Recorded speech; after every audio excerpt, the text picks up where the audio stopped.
Ulfric Stormcloak, from war hero to revolutionary Windhelm, stone halls echoed differently when you're born to rule. Them that was Ulfric Stormcloak's cradle east mark, cold, proud, steeped in the old ways his father the Jarl made sure Ulfric knew every saga, every honor-bound code of the ancient Nords. Strength, independence, reverence for Talos Tiber Septim himself, the Nod who forged the empire. It wasn't just lessons, it was the air he breathed, the marrow in his bones. Heir to the Jarldom, destined to uphold that legacy, a heavy mantle for any boy. Then came the summons, Hrothgar, the Greybeards, those reclusive masters of the voice, the Thu'um, the very power of the dragons made manifest in mortal throats. They saw something in him, potential, or perhaps asked a lineage worthy of their ancient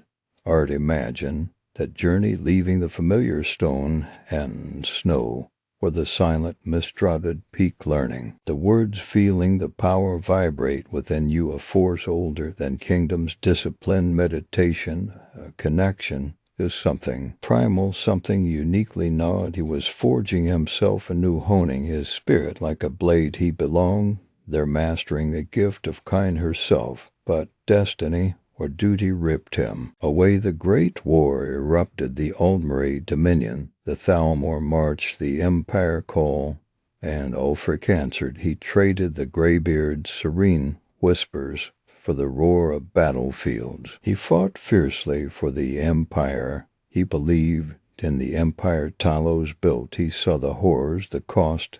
He bled for the emperor. He believed he was defending everything his father taught him to cherish. Then capture darkness, Thalmor hands. You hear stories, whispers in Windhelm's taverns about what happens in their interrogation chambers. Ulfric lived it. Days bled into weeks, maybe months. Pain wasn't just physical, it was a violation of the spirit. They pried, they twisted, they broke. They wanted secrets, weaknesses, anything to shatter the empire from within. And they found something, a crack, not in his loyalty perhaps, but in his faith in the empire's strength and its willingness to protect its own under torture. Truths spill, sometimes things you didn't even know you held. The Thalmor planted seeds deep in that broken ground, seeds of doubt, seeds of betrayal, seeds that whispered the empire wasn't strong enough, wasn't Nod enough to stand against this elven tide. When he finally stumbled out of shadow of the warrior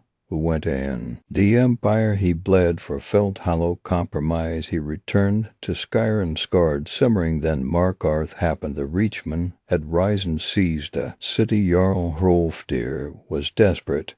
He knew Ulfric's reputation, his skill, his deep connection to the Nod warriors who felt the empire had abandoned Skyrim's borders. He made Ulfric an offer: take back the city with your militia, drive out the rebels, and in return Talos worship would be permitted again in Markarth, openly, freely, the very thing the Thalmor forbade. The core of Nod faith. Ulfric saw a chance to strike a blow for his people, for his god. He rallied his loyal Nords, fierce men who shared his simmering anger. They stormed Markarth. They fought savagely, brutally.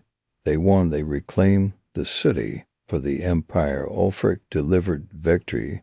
And then came the imperial betrayal. The Thalmor learned of the deal. They leaned hard on the emperor, weak from the war, terrified of provoking another conflict. The empire caved. They broke Hrolfdir's promise. Imperial legionnaires marched into Markarth not as liberators, but as jailers. They arrested Ulfric Stormcloak, the man who just delivered them a city. They dragged him away for upholding the faith, had bled for the faith they had tacitly endorsed, to get his help. Prison chains again, but this time this wasn't Thalmor torture. This was imperial shackles, his own people, the empire he fought for. The betrayal was absolute. The war hero was gone. In his place stood a prisoner, symbol of imperial weakness and Thalmor domination. The seed sown in That dark interrogation chamber burst into furious bloom. The Empire wasn't just weak, it was complicit. It was the enemy of not freedom. Years past, the simmering anger found a voice. His voice. Ulfric saw Skyrim decaying under Imperial rule. The Whitigold Concordat wasn't just a treaty, was a knife at the throat of Nod culture, banning Talos worship. It was erasure, it was humiliation. It proved the Empire cared more for appeasing elves than honoring its own roots, its own heroes. He saw High King Torrig in solitude, young, untested, raised on Imperial milk. They said a puppet king upholding the Concordat, upholding the Empire's surrender. Torrig represented everything Ulfric despised: weakness, compromise, the slow death of the Nod way. So Ulfric challenged, and not through politics, not through petitions, the old way, the ancient Nod way. He walked into the Blue Palace, stood before the High King, and issued the challenge. Torrig, bound by tradition, honor bound, accepted. They fought, and Ulfric used the Thum, the Greybeard's gift, kind's breath. He shouted Torrig apart. Fuss, Woda, the power that once echoed peacefully on the throat of the world, became a weapon in solitude's halls. He didn't just kill a king, he shattered tradition. He made a statement etched in blood and thunder. He called it tradition, the rightful challenge of a weak king. His supporter saw a righteous act, reclaiming Nod's sovereignty. Others saw murder, the sacrilegious use of the voice for vengeance and power. But the deed was done. The spark ignited. Skyrim erupted. Ulfric declared independence. He called it liberation. Skyrim for the Nords. He became Jarl of Windhelm, his birthright now a fortress of rebellion. Disillusioned veterans, pious Nords forbidden from worshipping their hero god. Young men yearning for glory and ancient pride, they flocked to his banner, the Stormcloak's blue uniforms against the Imperial red. He wasn't just leading an army, he was channeling centuries of Nod resentment into a hurricane. He spoke of freedom, of throwing off the Imperial yoke, of restoring Skyrim to its true sons and daughters. He spoke of Talos, always Talos. His cause was righteous fury wrapped in ancient tradition. He offered simple answers. Empire bad, Thalmor evil, Skyrim pure fight, when be free. That war is never simple. Look at Windhelm. The grey quarter is cry of Skyrim for the Nords rings hollow. To Dunmer refugees living in squalor, Argonians barred from the city walls. Is this the freedom he promises only? For some is revolution fractured. Skyrim, brother against brother, hold against hold. Farms burned, families mourn. Every Stormcloak victory bleeds the province Ulfric claims to love. And the Thalmor, they watch, they smile. Their dossier on Ulfric's Stormcloak asset says it all. His rebellion serves their purpose perfectly. A divided Skyrim, a weakened Empire, it makes Tamriel easier prey for the Dominion. Did he play right into their hands? Was Markarth, was his torture, was his very rage all part of their long game? The irony is bitter. The man who hates the Thalmor most might be their greatest unwitting weapon. So who is Ulfric's Stormcloak? Stand in Windhelm's palace of the kings. Hear the conviction in his voice, see the fire in his eyes. He believes utterly in his cause. He sees himself as Skyrim's liberator, Talos champion, the restorer of no glory. The scars of war and betrayal run deep. His anger is real, his sense of betrayal profound. He's a leader forged in fire and ice, wielding ancient power and righteous fury. But stand in solitude, see the shattered remains of Torrig's court. Listen to the grieving, see the Imperial soldiers, many of them Nords, defending the Empire they still believe holds Tamriel together. Ulfric's methods are brutal, his vision excludes. His war weakens everyone against the true enemy waiting in the shadows. He calls it freedom, but is it freedom bought with Skyrim's blood, leaving it vulnerable Is he a hero, a visionary leader reclaiming his people's soul? Or is he a zealot blinded by pride and past trauma tearing his homeland apart for a dream that might doom it? The jagged crown of rebellion rests heavy. His legacy isn't written yet. It depends on who wins this bitter civil war and what horrors follow in the Dominion's cold, calculated wake. The fate of Skyrim hangs in the balance shaped by the choices of a Jarl who became a rebel, a hero who became a kingslayer, a man forever scarred by war. Let's talk about the civil war tearing Skyrim apart. Forget simple good versus evil. This is a brutal, grinding conflict where both the Empire and the Stormcloaks bleed the land dry, and the real winners might be watching from the shadows. It starts with that damn treaty, the Whittigol Concordat. The Empire signed it to end the war, with the Thalmor buying time to lick its wounds. But the cost, they outlawed the worship of Talos. To the Nords, Talos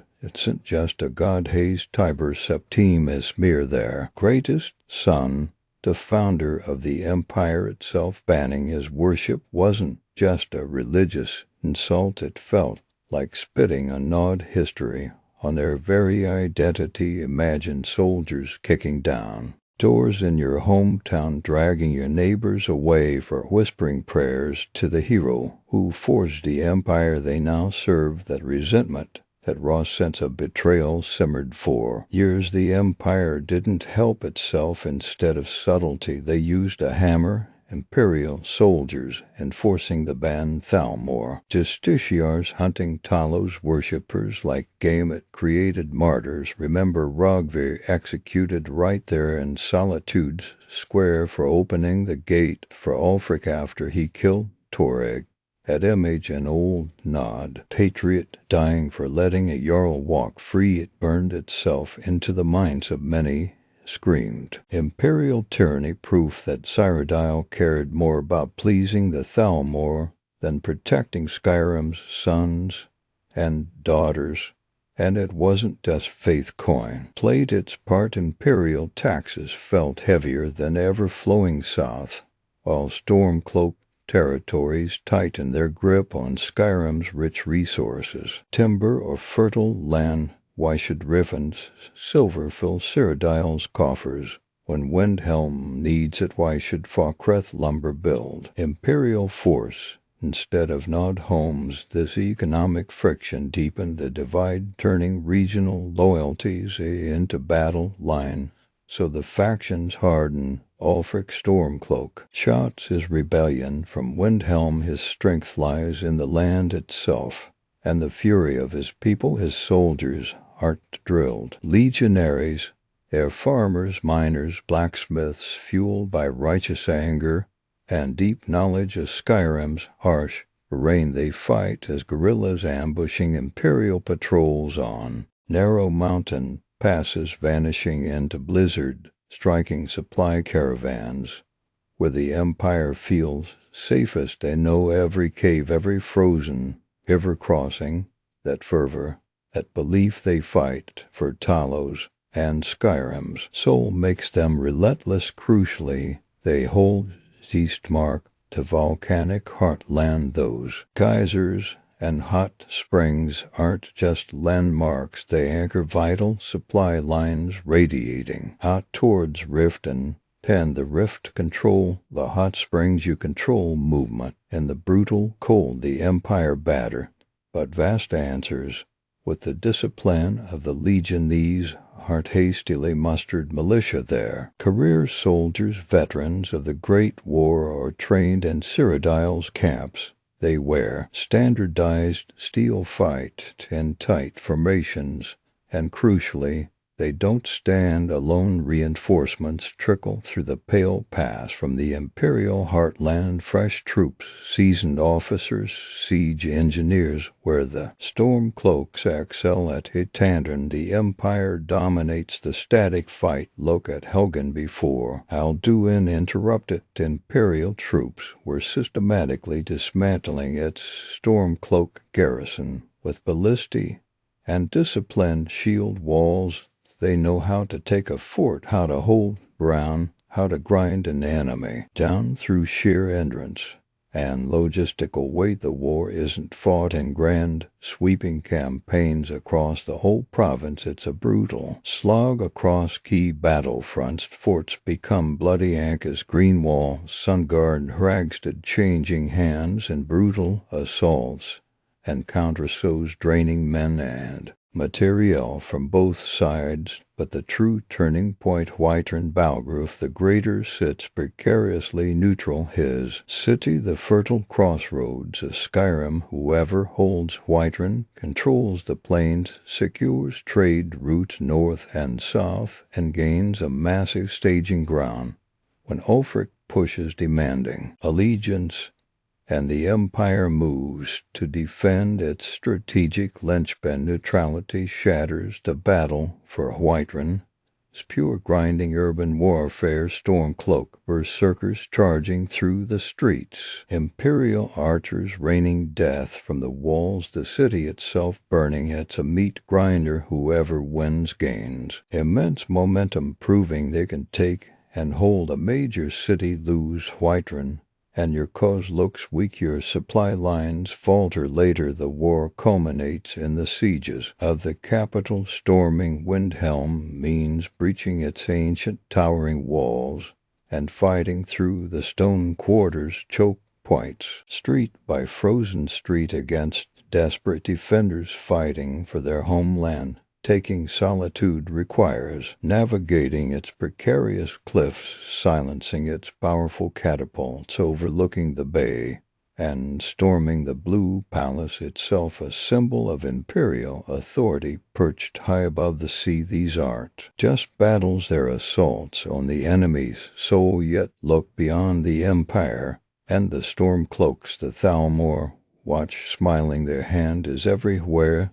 They want this war, they need it. Their justiciars aren't just hunting Talos worshippers, they're intelligence operatives stirring the pot. Remember Ulfric's dossier. The Thalmor consider him an asset, not because they like him, but because his rebellion serves their ultimate goal, weakening the empire beyond recovery. They manipulated him after the Markarth incident, fueling his sense of betrayal. They likely stoke imperial paranoia to every year the war drags on. Every Nod soldier killed by another Nod, every burned farm is a victory for the Aldmeri Dominion. They play both sides against the middle, ensuring Skyrim bleeds itself white, and while the giants clash, others seize their chance and the reach. The forsworn see Imperial and Stormcloak distraction is their moment there. Hitandran attacks intensify, aiming to retake Markarth and the lands they claim they don't care about. Talos or Titus Mead, they see only chaos to exploit, striking convoys, ambushing patrols, whispering that the old kings will return. Banditry explodes everywhere. Roads become death traps. Refugees flee burning farms like Heartwood Mill, clogging the roads to cities already strained by war. Desperation breeds lawlessness. The cost isn't just counted in bodies or burned villages. Its cultural temples of Talos stand desecrated and empty, whether by imperial decree or Thalmor raids. The ancient tradition of the moot where jarls gather to choose a high king shattered. Toreg is dead. Elisif is a figurehead propped up by the empire, and Ulfric declares himself king by force. The old ways of choosing leadership are casualties of war. Skyrim tears itself apart from within. And then there's you, the Dragonburn. Canonically, your intervention is decisive. Whose side do you take? Do you charge the breach at Whiterun for the Legion, scattering Stormcloaks with the power of your Thuum? Or do you lead Ulfric's warriors through the gates? Do you infiltrate Fort Sungar for General Tullius, or sabotage Imperial siege engines for Galmer Stonefist? Your choices on the battlefield, your actions and key missions tip the scales. You become the champion who breaks the stalemate leading the final assault on Windhelm's palace of the kings or Solitude's blue palace you crown the victor. That remember even in victory Skyrim, his devastated farms lie fallow mines are abandoned cities bear scars the Legion or the Stormcloak army is gutted and through it all the Thalmor watch if the Empire wins. Skyrim remains a resentful occupied province, its spirit broken, its loyalty strained, easy prey for the Dominion later, the Stormcloaks, when Skyrim is free, but isolated, weakened, severed from the empire it once helped build. Facing the Thalmor alone, Ulfric talks of strength through independence. But a Skyrim exhausted by civil war stands little chance against the full might of the Aldmeri Dominion.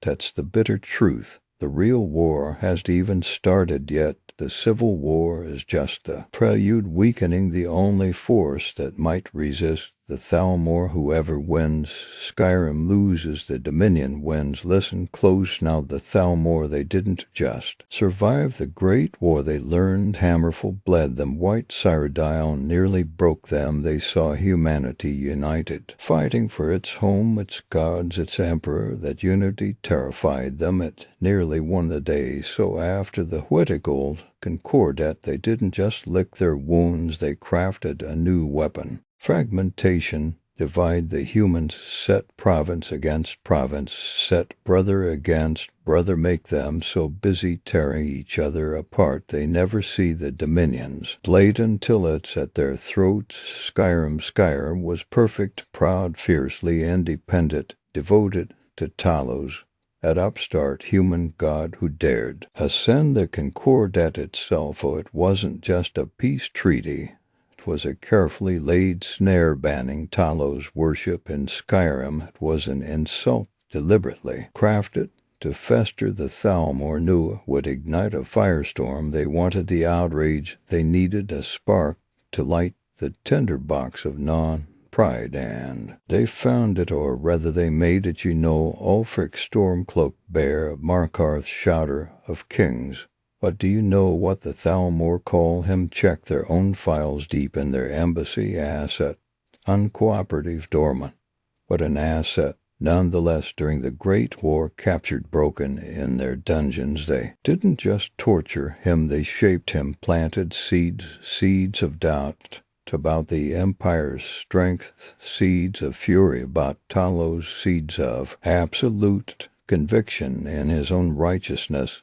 They didn't need him loyal, they needed him angry enough to start the fire they needed. He walked out thinking his rage was his own. It wasn't, it was theirs. He became the perfect spark for the powder keg they'd built with the Concordat. Watch how they pull the strings. It's not brute force, it's poison in the well there. Justiciars ride through Skyrim hunting Talos worshippers. But it's not just about enforcing the ban, it's about radicalization. Every arrest in a quiet village, it pushes moderates towards the Stormcloaks. Every knot dragged away for whispering prayers to Talos. It fuels the narrative Ulfric preaches, that the Empire is weak, complicit, betraying its own. They make the Empire look like the Thalmor's lapdog, forcing loyal imperial citizens to choose between their faith and their emperor. Clever, isn't it? They turn Skyrim's own people against each other, against the Empire, all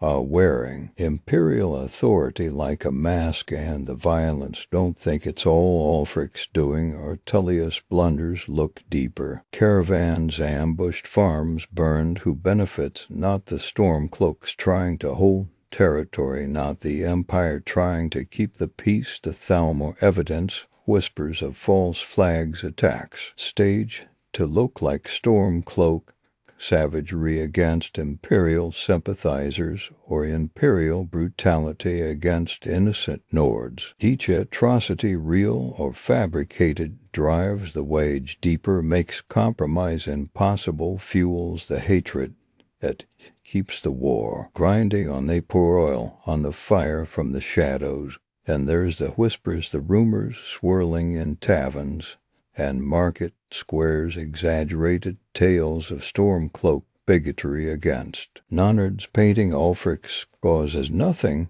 but blind hatred, tales of imperial corruption, of generals lining their pockets, while soldiers freeze. Where do these stories bloom fastest? Often near Thalm warriors. They don't need armies to fight this war. Words are their weapons. Propaganda sharpens the divisions they've already carved, making reconciliation seem impossible, making each side see the other as monsters. They turned Skyrim's strength, its fierce loyalty, its stubborn pride, into its greatest weakness. And while Skyrim bleeds, the Thalmor reap the rewards. Chaos is their harvest. Think of all that iron pouring out of the Reach mine. Swears it going not into plowshares to rebuild farms burned during dragon attacks or bandit raids, not into sturdy swords and shields for a united defense against the next Dominion invasion. It's feeding the war machine. Stormcloak forges hammer day and night. Imperial supply trains took the roads. Skyrim's wealth, its resources are being consumed by its own civil war. Every sword forged for Whitern is a sword not ready for the Thalmor. Legions, their embassy and solitude. It's not just a diplomatic mission, it's a listening post, a spider at the center of a vast web. Captured dispatches from both sides flow through their hands. Imperial troop movements, Stormcloak supply routes, defensive layouts of major holds like Windhelm or Solitude, weak points, garrison strengths, loyalties of Jarls. The Thalmor aren't guessing Skyrim's defenses. They're mapping them meticulously through the very reports Skyrim's warring factions generate. They know more about Skyrim's vulnerabilities than Ulfric or Tullius ever will. Desperation breeds opportunity to look at Markarth under the Silverbloods. That family thrives under Imperial rule, or Stormcloak doesn't matter. They thrive under Thalmor tolerance. Their wealth, their power built on gnawed backs, and Reachman's suffering buys influence, it buys silence, it buys collaboration. Nord's disillusioned by the war, seeing no future. With either bear or eagle, some find their way into the pockets of Thalmor-aligned interests, trading scraps of loyalty or a measure of security. In the chaos, the Dominion cultivates its own garden of traders, right here in Skyrim, soil watered by the blood of the Civil War. Don't fool yourself, the Thalmor aren't picking a winner. Ulfric triumphant, a Skyrim exhausted, bled, dry, isolated from the Empire. Fractious Jarls squabbling over the ruins, easy prey. Tullius victorious, an empire even weaker than before, its legitimacy shattered in Skyrim, its legions depleted, Cyrodiil itself vulnerable. A Pyrrhic victory, where either side is a real victory for the Dominion. They don't care who sits on the High King's throne in solitude, so long as the throne rests on a mountain of gnawed and imperial corpse. Is the war's purpose for them simply to weaken humanity? Beyond recovery, Skyrim is just the anvil. The hammer is coming, and the blindness staggering Ulfric. He sees the Thalmor threat, yes, he rails against it, but his very rebellion, fueled by that Thalmor-planted rage, is playing directly into their hands. He's so focused on the Empire as the enemy, he can't see the puppet masters pulling his strings. Tullius, a good soldier, but he sees Ulfric as the problem, the rebellion as a military nuisance to be crushed. He dismisses the Thalmor infiltration, the deeper game, as political. Knows he's fighting the symptom, oblivious to the disease. Their own captured reports sitting in the Thalmor embassy, detail the extent of the Dominion's penetration, the manipulation. Neither leader truly reads them, neither truly understands the scale of the trap they're both caught in, which brings us to you Dragonborn world eaters. Bane, you walk through this Wartren land, you hear the shout, smell the smoke, feel the tension crackle in the air like lightning before a storm. You talk to Ulfric in his palace, you stand before Tullius in his fort, you might even walk the gilded halls of the Thalmor embassy itself. Every choice you make ripples through this poison pond. Join the Stormcloaks. You might win Skyrim its freedom,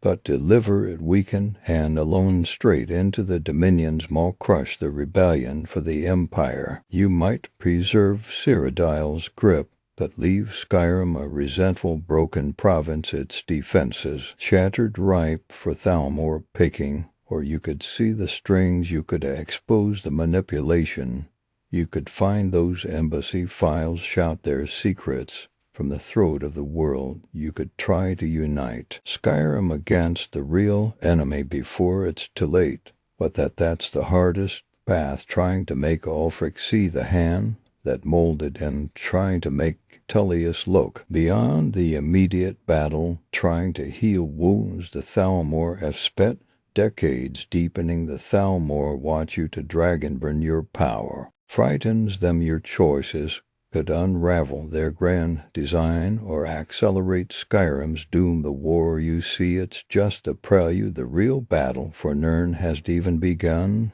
And the Thalmor, they're counting on Skyrim being too busy fighting itself to notice Ulfric Stormcloak, from war hero a revolutionary. Ulfric Stormcloak, you know the name, bear it, well-born heir to Eastmark's jarldom, steeped in the cold stone and colder truth of Windhelm. His childhood wasn't songs and hearth tales, was the weight of legacy, the sharpening of steel, the harsh cadence of the tongues echoing in Windhelm's shadowed courtyards. He learned early what it meant to be gnawed, duty, honor, unyielding strength. The land itself seemed to breathe that truth into him, the wind off the sea of ghosts whispering promises of glory or oblivion. Then came the summons. Hrothgar, the graybeards, can you imagine it? A young man proud and powerful, standing in the silent monastery amidst the clouds,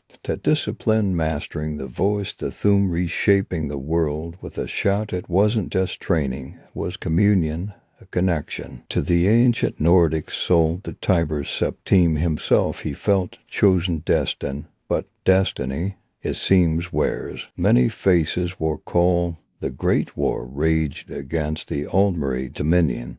The graybeards advised patience, contemplation. Ulfric heard only the call of his empire, his duty. He left the silent peaks for the screaming chaos of battle. A soldier, an officer, he fought tooth and nail against the golden legions of the Thalmor, saw friends cut down, witnessed imperial legions buckling, felt the sting of defeat, captured Dragontail mountains. Have you ever truly tasted despair? Imagine the cold stone cell. The elven interrogators weren't interested in secrets, not really. They were surgeons of the soul. Their knives weren't steel, but words, twisted truths. Days bled into weeks. They spoke of weakness, imperial abandonment, the emperor sacrificing Nords like pawns. They stripped him bare, not just of armor, but of faith, broke him down, planted seeds of doubt, seeds of betrayal.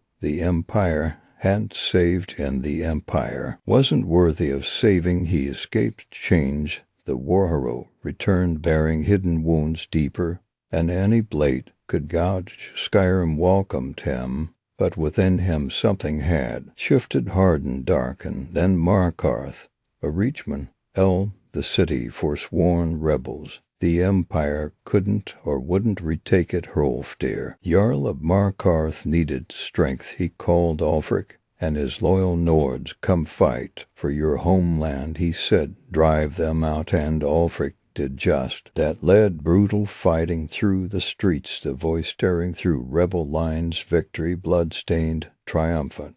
But Ulfric knew the price, not just blood. Faith Hrolfdir needed him desperately, so Ulfric demanded tribute, simple, pure, the ancient rite, Talos. Worship openly, freely, the 9. Out the 8 Hrolfdir agreed, the city fathers agreed the empire needed Markarth.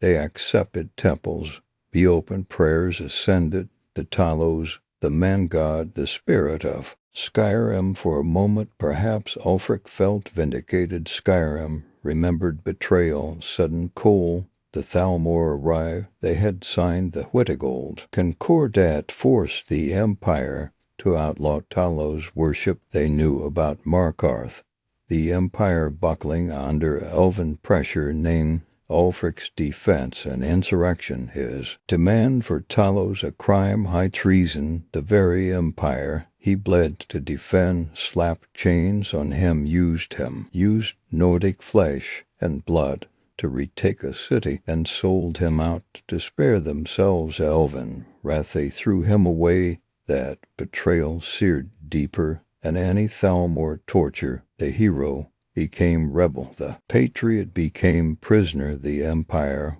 wasn't just weak, it was complicit, it was collaborating in the annihilation of not heart and soul. Faith meant nothing to them, sacrifice meant nothing, only appeasement, only shame. He watched imperial soldiers enforce the Thalmor demands. He saw the temples sealed. Again, silence enforced by the sword that wasn't just politics, it was a knife to the Nordic heart. His heart, years past, the wound festered. Skyrim grew restless. The Nords choked under foreign laws, enforced by foreign hands, elven overseers walking freely, imperial bureaucrats dismissing their traditions. Their High King Torrig, young, bright, what imperialized, soft, a symbol of Skyrim. On her knees, Ulfric saw a people adrift, a heritage bleeding out. He couldn't stand by tradition, gave him a path, the ancient rite of challenge, a duel. He walked into solitude,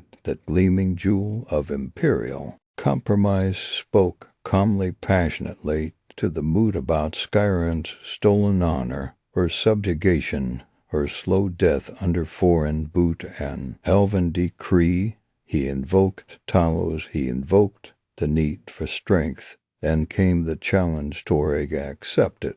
He respected Ulfric, admired him, even honor demanded. He faced the challenge in the courtyard. Power met courtesy. Ulfric honored the duel's form, and then he unleashed the voice fuss, Woda, the ancient power of Nordic heroes, granted by Kine herself. Torrig, unprepared, unshielded, shattered, dead. Ulfric shouted down. The High King, like Tiber Septim, shouted down his enemies. Was it murder? Was it tradition? To Ulfric was necessity, a declaration louder than any speech. Skyrim needed a High King forged in storm and fury, not imperial velvet. The empire called it murder. Ulfric called it resurrection of Nordic spirit, of Nordic pride. The spark ignited Skyrim, fractured. Ulfric wasn't just a jarl anymore. He became the voice of revolution. Stormcloak banners unfurled across the Hold's Windhelm became a fortress. He preached a simple, resonant truth. Skyrim for the Nords, not hatred of others,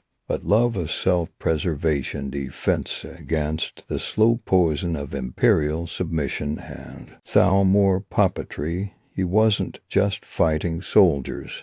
He was fighting extinction. The faith of Talos wasn't just religion, it was defiance, it was not identity. The graybeards pleaded, accused him of perverting the voice. He hadn't forgotten. Hrothgar had simply chosen a different path. This was his doom. Now shouting not for peace, but for freedom, shouting back against the empire that broke its word, shouting defiance.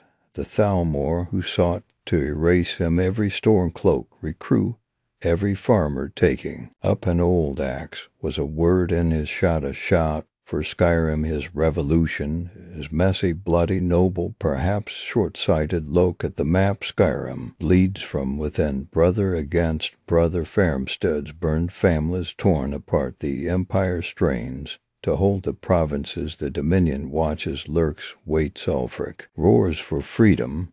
But chaos is his creation. Skyrim weakens daily. Did he free the Nords, or simply carve Skyrim into pieces easier for the Thalmor to devour? They called him agent, perhaps not, but unwitting pawn. Absolutely, his war serves them perfectly. This is the Thalmor's cruel jest Ulfric forged in their torture chambers, driven by imperial betrayal. Now tears Skyrim apart, paving the way for elven victory.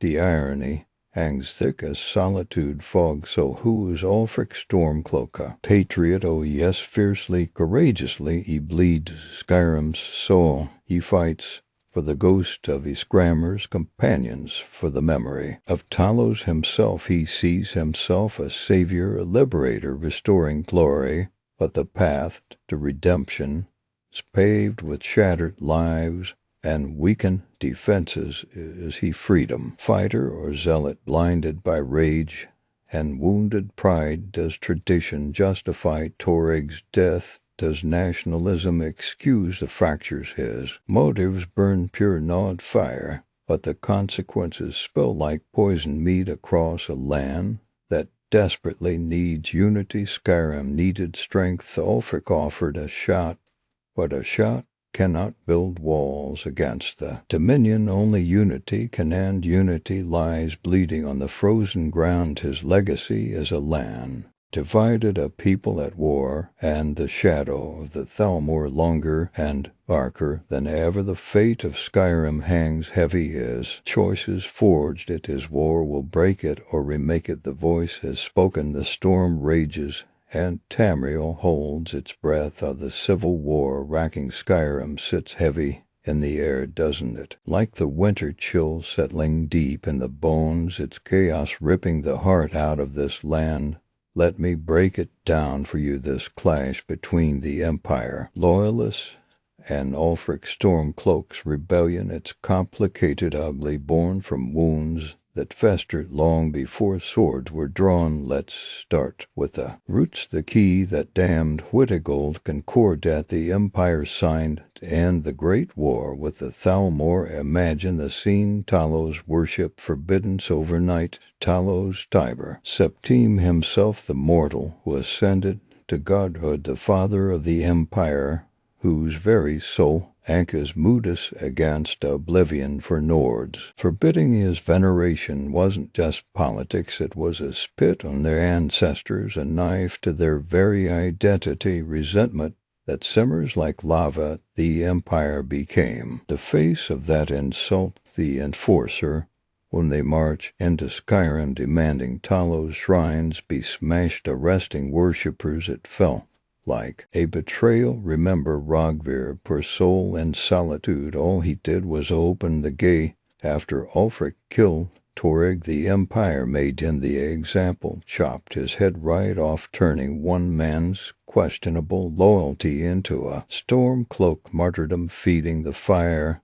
And it wasn't just faith bleeding. Imperial taxes squeezed folk hard, especially as resources flowed out of Skyrim to rebuild Cyrodiil. The Stormcloaks tapped into that raw nerve, promising control over Skyrim's rickets mines. Its timber for Skyrim's people created deep splits, towns like Falkreth leaning imperial places like Windhelm and the Rift, burning red with Stormcloak blue. Now onto the fight itself. If you stand with the Stormcloaks, you see freedom fighters. Ideological zeal is their fuel. Nords, born and raised in these mountains, every frozen peak and shadowed pine known intimately, at terrain is their greatest weapon. Ambushes vanish like smoke in the forest. Supply caravans evaporate on icy roads near Windhelm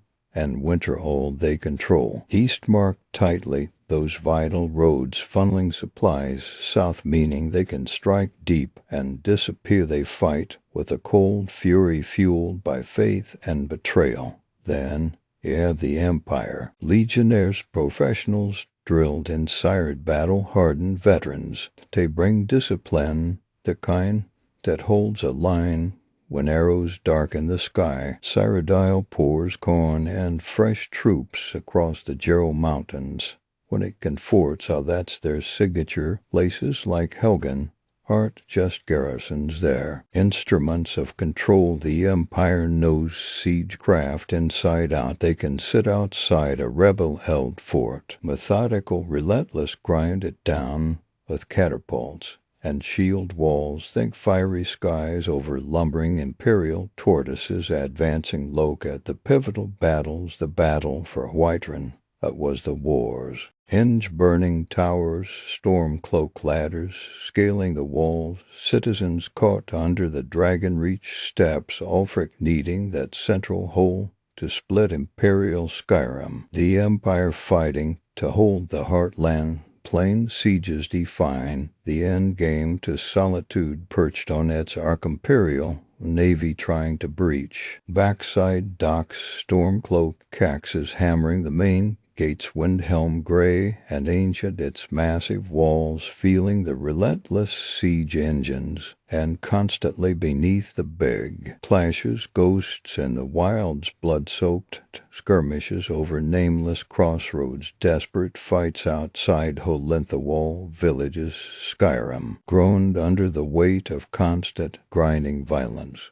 But don't think this is just an odd family feud. Oh no, the real puppet master smiles. From the Somerset Isles, the Thalmor elf supremacists, dripping poison, they thrive on this chaos. Their justiciars more spies than priests. Their infamous dossier on Ulfric Stormcloak lays it bare. Their goal isn't Skyrim unified under Emperor or King. It's Skyrim weak, divided, to busy bleeding internally, to stand united on the Dominion marches again they stoke. Ulfric's rebellion manipulate imperial responses, ensure the war drags out as long as possible. Then there's the Reach Crimps, forsworn tribes whispering in the shadows. The Nords drove them out of Markarth generations ago. But while Legion and Stormcloaks lock horns, the forsworn slithered back, carving out pockets in the mountains. Mounting Shorus horned war parties, Markarth became a pressure cooker. Imperial garrison holding the city against Stormcloaks and Reachman war bands painting runes outside the gates, exploiting the chaos, trying to reclaim land they view as stolen. Now the cost, step outside solitude or Windhelm to take that road past Heartwood Mill. You see what war does not just soldiers. Graves farms like Heartwood, smoldering ruins, barns that held a family's livelihood, just charred timber. Refugees clogging the roads huddle near crossroads begging. Copper coins, traders robbed, blind bandit lords see their chance. War ruins supply lines, so hold rations become gold. Raiders set up camp like wolves around a wounded deer, and the cultured desolation temples of Talos dizzled apart. Divine shrines neglected, the sacred rites, the old moot tradition. Choosing high kings shatter, empty thrones gathered dust, and palace halls choked with tension. The sound isn't hymns to Talos, it's steel on steel, and the wail of orphans. Skyrim bleeds from 1,000 cuts, spirit and flesh the bitterest pill. Whoever wins, Skyrim loses. The Thalmor wins if the Empire crush. Ulfric Nords seethe beneath enforced peace. Legions stretch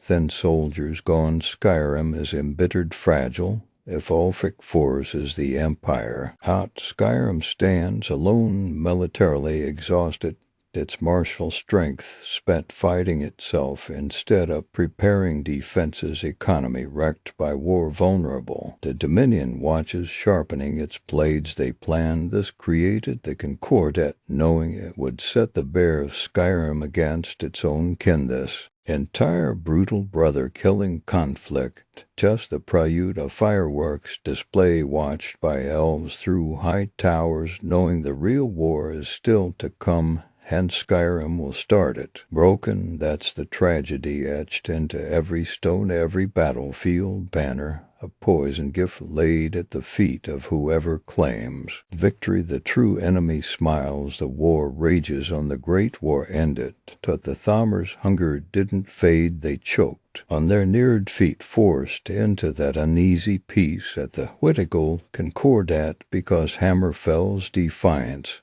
and the Empire's stubborn resistance broke their momentum. Outright conquest fail, so they chose a subtler blade. Sullivan back in Aliner saw the fragile lines binding men together they needed. Those bonds shattered, humanity fractured, and disarmed. The Concordat wasn't just peace, it was bait laced with venom, banning Talos worship, that was chosen with claws sharpened. They knew revered Talos was the symbol of mankind's defiance, the warrior emperor who unified Tamriel. Outlawing him wasn't religious fervor, was pouring tinder across dry grass, knowing any spark would ignite fury among the Nords. They counted on wounded pride, on simmering resentment against an empire enforcing elven laws.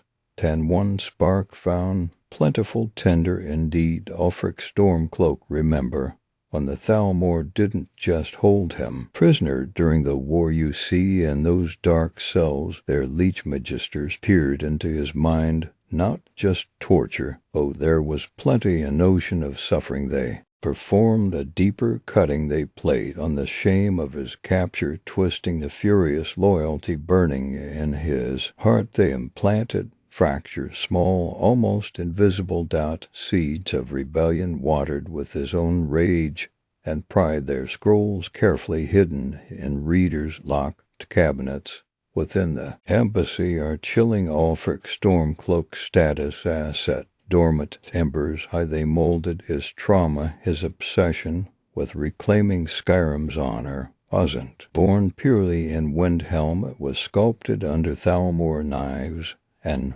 whispering spirits. They made him the perfect catalyst, then set him loose back into Imperial Skyrim. Fast forward to the Markarth incident. Ulfric demanded freedom for Talos worship in exchange for fighting the Forsworn. The Empire, desperate, crumpled under its own deception. They promised, then silently broke it, yielding to Thalmor demands. Ulfric felt utterly betrayed. His rebellion ignited, and the Thalmor observers stationed in the shadows, they didn't lift a finger. They saw their precious dormant asset awaken rage, fueled by imperial weakness and Thalmorpan laws. It was all going according to design. Their puppeteering didn't stop. No, they actively pulled strings. Whittigold Concordat enforcement. 'Tisn't just peaceful patrols. Thalmor justiciars ride through Skyrim like conquerors. They root out Talos worshippers relentlessly. They want those arrests, visible, brutal. A weeping farmer dragged from his home in front of neighbors, a shopkeeper vanishing overnight. This is calculation. They needed more. Ulfric's every arrest whispers to hesitant Nords, pushing peaceful souls towards desperate thoughts. See how the Empire lets the elves do this. Where is the protection? Only rebellion brings freedom. They turn hearts to stone against both Dominion and Empire. Good loyal Imperials, not radicals, start seeing the Stormcloak cause with reluctant sympathy. That deepens the rift, widens the civil war river that moderate becomes. The rebel recruit tomorrow. False flags absolutely burn villages along the border between Falkreth and the rift. Whispers blame Stormcloak raiders, ruthless savage Nords, or Imperial legionnaires drunk on power. Check the ash trails, follow the burnt remains, the meticulous cruelty, the choice of targets. It reeks of professionalism, masked as chaos. Elven steel, perhaps melted, almost beyond recognition or witnesses silenced with methods favored by Thalmor assassins. Known as Bladus Killers, the Thalmor excel at making puppy Skyrim's factions tear each other's throats out for sins the puppeteer committed. Titus Meat 2 leads for crimes enacted by Elenwen's agents. Ulfric cries tyranny at Imperial acts spurred by Aldmeri puppets. The Thalmor know. Controlled drowns in constant nose take Windhelm. Are Stormcloak supporters racists? Yes, the Argonians. Trapped on the docks, the mistrustful whispers in the stone quarter. It's ugly, but check elfin-made memories plucked from the embassy data circles. See the pamphlets floated anonymously into solitude. Whiterun Markarth. Their scribes twist isolated incidents into screaming headlines. A drunken brawl becomes ethnic cleansing in Eastmark. Noble bloodshed becomes undeniable proof of Ulfric's inherent barbarity. Conversely, they whisper in seedy Riften taverns about bloated imperial tax collectors in Tyre, legions being Persethieves, corrupt senators selling Riften fishing rights to high rock merchants. They exaggerate every failing, magnify every slight, drip-feeding paranoia and hatred. From both ends they make gnaw distrust elf imperial distrust gnaw Tanmist distrust imperial. Skyrim becomes a tapestry woven with threads of Thalmor vengeance. While the giants clash, the foxes plunder the henhouse. Skyrim bleeds iron silver, steel mines that once forged plowshares now spill ingot solely for swords, and armor smelters glow red-hot night, and they producing instruments of mutual destruction. Instead of reinforcing pale coastal walls or Irothgar passes forges hammers, ring not with tools to rebuild cities the dragons smashed, but with links for prisoner chains and spearheads. The Jarls hoard their dwindling war chests, emptying treasuries meant for reconstruction, for roads, for granaries. Every septime spat, killing a fellow gnawed as a coin not spent, preparing for the inevitable dominion tide rolling back down. The Thalmor sit sipping mooncigar tea in their icy solitude, embassy scarcely hidden. All they want to be seen. That presence intimidates it, allows them to demand inspection rights under Wittigold, and inspection rights grant movement. Suddenly they have just cause to be everywhere, tracing imperial troop movements via delayed dispatches intercepted for security review, mapping Stormcloak supply routes hidden in mountain crags, documented meticulously by unseen eyes, watching scout patrols, cataloging ancient defensive structures, neglected or crumbling vulnerabilities, noted for future reference. Their spies aren't just hidden in shadows. They walk as dignitaries, demanding charts of supply lines. For safe passage, they read Skyrim's war map on parchment, page by page, inform gleanings siphon directly through Imperial and Stormcloak blunders. Desperation breeds collaborators.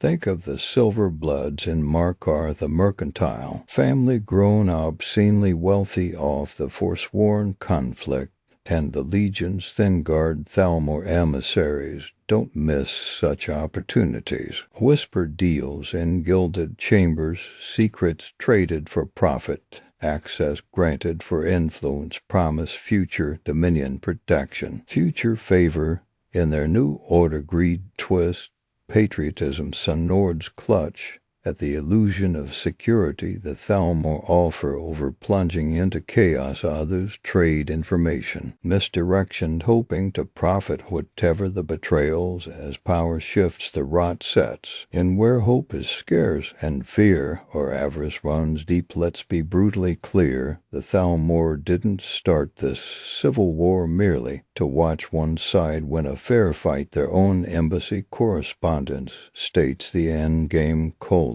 Status quo maintaining, allowing both the Imperial Jarls and the Stormcloak usurpers to exhaust each other utterly, let the bare flag finally fly over solitude. Good the cost, would have bled Skyrim White Legion veterans, broken cities, sacked resistance networks, shattered. Let the Empire crush the Stormcloak's excellent. Skyrim remains strategically bound, but weighed down by crushing martial law and bankrupt coffers reliant on distant Cyrodiil already. We can either way. Skyrim limps into the next conflict, fractured, leaderless, its resources spent, its people demoralized, an easy conquest for a Dominion army fresh from mustering across the Abyssian Sea, a Pyrrhic victory, where the victor means total victory. For the Dominion, the terrible irony is blindness. Read those captured embassy files found during certain covert visits. Ulfric bellows about Skyrim's sovereignty, blind to the Thalmor fingers tightening around his throat, urging him on. He dismisses their broader plans as southern concerns, thinking Skyrim's liberation the only true shield. General Tullius curses Ulfric's stubbornness. He sees the Stormcloak threat, yet he shuts his eyes tight to the Thalmor agents moving freely across Imperial fortifications. He commands, he treats them as an inevitable nuisance of diplomacy, a political headache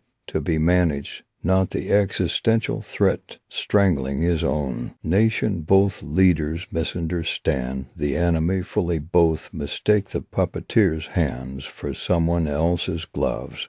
Then comes you, the walking storm, the dragonburn, with the voice of God. Your every choice echoes. Kill Ulfric quickly, unite Skyrim faster. You inadvertently gift the Empire a province slightly less drained. Topple the Empire in Windhelm. Skyrim becomes a fierce, sharp, but ultimately smaller stone thrown against the coming sea. Make peace a temporary band-aid covering a festering Thalmor-infested wound. Plunder the embassy. You might seize damning proof of their manipulations. Ulfric's dossier, troop movements, their contempt for men, proof that could rally true unity. Share it with Tullius, reveal it in Jarl's court. You potentially fracture the Thalmor design, force leaders to confront the true enemy, or burn it, perhaps keeping Ulfric fighting the Empire as the Thalmor intended. Every choice unwinds their strings or tightens the noose. You are the rogue element that tied they cannot fully chart. Your shots can knock down castle walls,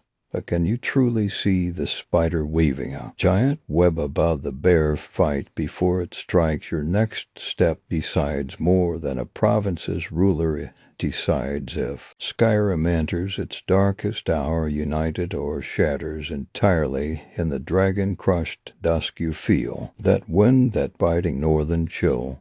That's Skyrim breathing, that's the land itself whispering old stories. And those stories, they're carved into every Nord's bones. This war, it's not just about crowns and borders. It cuts deeper, right to the soul of what it means to be Nord. Think about the heart of it, the true heart. It's not just snow and need halls. It's the weight of tradition, heavy as ancestral steel. The moot, it wasn't just picking a king, you understand. It was the land itself speaking through its Jarls, choosing a leader born of Skyrim's soul, chosen under the open sky, a king chosen by the land. For the land, not appointed by some Farof emperor in Cyrodiil. That matter, it defined them, and clever craft, don't mistake it for simple magic. It was the wisdom of the land whispered by the hags and wise women, understanding the spirits and the stones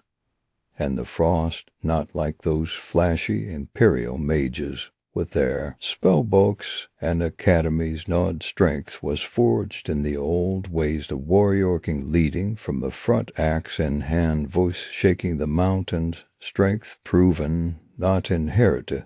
That was the ideal, that was the measure, and Talos, that ideal made divine Tiber Septim Yalta early beard son of Skyrim, he didn't just conquer, he ascended, became a god. Think what that means. It's the ultimate validation, proof that not blood, not courage, not what can shape the very heavens. Haze not just a god, haze their god, a shield against the elves, a symbol that men, especially Nod, man stands supreme, worshipping Talos.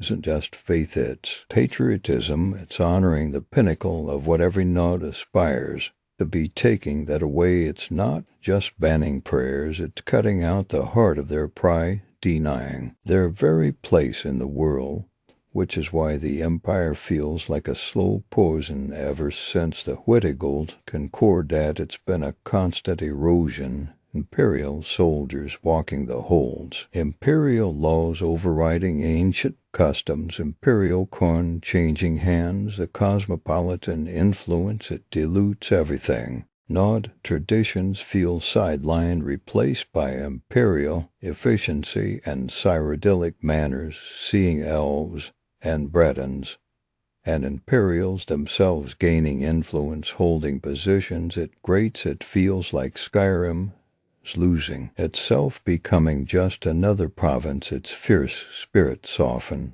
and molded to fit an empire that bowed to the Thalmor. The resentment isn't just political, it's deeply cultural, a fear of being swallowed whole, of becoming strangers in their own land.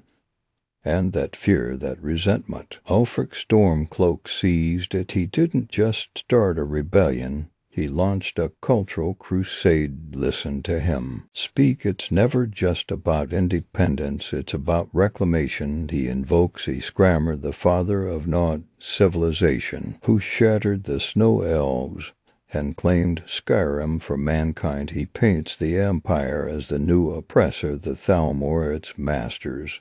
This is a war to reclaim Skrammer's legacy, to drive out the foreign influence choking Skyrim's ancient spirit. He frames every battle as a step towards restoring the true Skyrim. His actions scream it louder than words, using the Thum shotting Torrig apart. That wasn't just murder, was a devastating symbol. He invoked the power of the ancient tongues, the legendary Nod heroes who shouted down castle walls and armies. He wielded Skyrim's oldest, most sacred weapon, the voice against a king he saw as weak, imperialized, unworthy of the Nod legacy. Never mind that the graybeards, the keepers of that tradition, disapprove. Ulfric used it as a weapon of cultural revolution, a visceral reminder of the power inherent in the Nod past. He embodies the warrior-king ideal, axe and voice united. But this revival comes with sharp edges. His cry for a true Nod creates walls as high as the Gerals. What is a true Nod? Is it blood? Is it unwavering loyalty to his vision of tradition? It alienates those who don't fit the mold. Look at Windhelm, the Dunmer refugees packed into the Grey Quarter, facing suspicion and prejudice. They aren't Nord, so they aren't part of Ulfric's pure Skyrim. Bretons, Imperials, even Nords who see value in the Empire or simply want peace, they suspect. His vision is powerful, but it's also exclusionary. Promises liberation for some, isolation, or worse for others. It trades imperial assimilation for Stormcloak purification. And the Empire, they're caught in a trap of their own making. They know that Talos' ban is a dagger plunge into Skyrim's heart. They know it, but they also saw the Whittiguld tower burning. They remember the legions shattered. The Concordat was signed with a knife at their throat. Enforcing the ban is hypocrisy pure and simple, a betrayal of everything Talos stood for. But they believe, truly believe, that failure to enforce it means the Aldmeri Dominion will return, and next time they might not stop at the Imperial City. They might burn Solitude and Windhelm to the ground. So they swallow the bitter poison, hoping to survive, hoping Skyrim will understand the terrible necessity They become the Thamur's enforcers in the name of preventing a worse war. There's another side to the empire, though the side Ulfric ignores. Imperial rule does bring tolerance, a messy practical kind in cities like Solitude Rift, even Whiterun under Balgroof. Different peoples coexist. The Dunmer and Windhelm's Grey Quarter are there because the Empire offered refuge after the Red Year. Imperial law, however imperfectly applied, offers some protection against the kind of naked prejudice simmering in Stormcloak territory. The Empire represents a cosmopolitan reality. Bretons trading, Redguards guarding Argonians, working the docks. It's not pure Nord tradition, but it's a kind of unity, a shared space for non-Nords, and even for Nords weary of ancient feuds. That unity holds value, but this pragmatism costs the Empire dearly. In Skyrim, every time a Talos worshipper is dragged away by Imperial soldiers, every time a Nod tradition is brushed aside, for Imperial efficiency, legitimacy bleed away. They look less like protectors and more like Cyrodiil's puppets dancing to the Thamur's tune. They sacrificed Skyrim's soul. Talos worship the core of Nod identity on the altar of political expediency. To many Nords, that's unforgivable. The Empire might offer stability, but what good is stability if it means losing who you are? They see the Empire not as a shield, but as a collaborator selling Skyrim's heritage for temporary peace. This fracture runs right through families, through generations. Look at the old guard Jarl Balgroof the Greater in Whiterun. He remembers the Great War. He knows the cost. He clings to the Empire not out of love for Cyrodiil, but because he fears the chaos, the absolute devastation another war with the Dominion would bring. He represents stability, compromise, a weary pragmatism. He'll grit his teeth through the Talos ban if it means his people aren't slaughtered. Tradition matters, that survival matters more. He accepts Imperial compromise because the alternative seems like oblivion. Then look at the young ones, the hot-blooded recruits flocking to Ulfric's blue banners. For them this war is a rite of passage, is their chance to step into the sagas, be like the heroes of old. These grammar Talos, the ancient tongues, their legends burn bright. They see the Empire as weak, corrupt, a relic that let the elves dictate terms. They crave that ancestral glory Ulfric promises. They want to shout their defiance, to reclaim their birthright with steel and fury. The compromises of their elders feel like surrender, like shame. This war is their crucible, their path to becoming true Nords in a restored Skyrim. The danger, the cost, that's the price of glory paid willingly. So where does that leave Skyrim? Standing at a crossroads, sharper than the throat of the world, divisions pulling the land apart.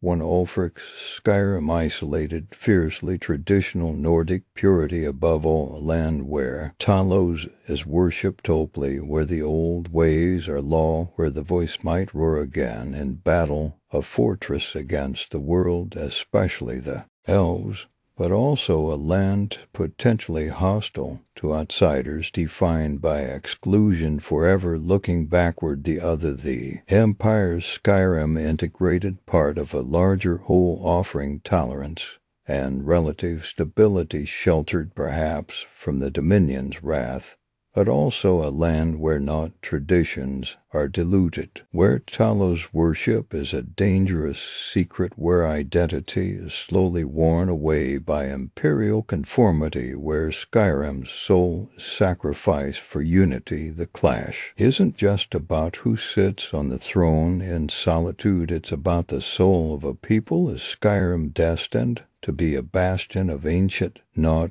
tradition, proud and isolated, or is its future woven into the fabric of a multicultural empire, sacrificing some of its fierce heart for a fragile peace. Can the old ways survive without becoming weapons of exclusion, and unity be achieved without erasing identity? The snow carries the shouts of battle, but beneath it the land itself is asking, what does it mean to be gnawed, and what future is that identity worth fighting for? The answer will be written in blood and ice. My hands shake holding this axe. Imperial steel feels wrong after pushing a plow my whole life near Rorikstead. Bandits burned it all. Barn harvest, moss rose garden, just smoke and ash. And I walked back from town, flames talking 20 years in one night. The Legion recruiters were outside Whiterun's gates, promising 3 squares and purpose. What choice I fight for walls that stay standing, for guards actually patrolling the roads, even if those Thalmor bastards walk around solitude like they own it. Emperor or Ulfric, my fields are dust. I just need order, need to protect what's left. Palavin's forge hammer sang till the day those gold-skinned elves came for my father. One talisman of Talos tucked in his apron pocket. Justiciars dragged him onto a wagon, didn't look back. The heat of the smithy vanished. Ulfric's words, whispered in tavern corners, stopped being just tales. They pricked at the cold fury in my chest. Skyrim, hours hammering, daggers now praying I forge one sharp enough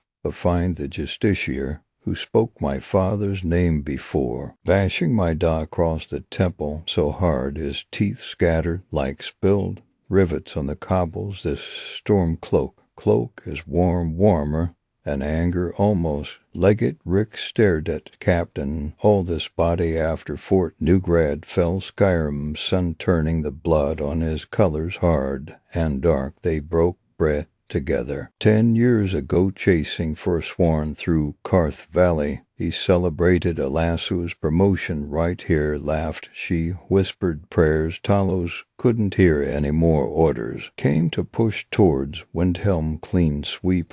Her eyes lingered too long on his cold face.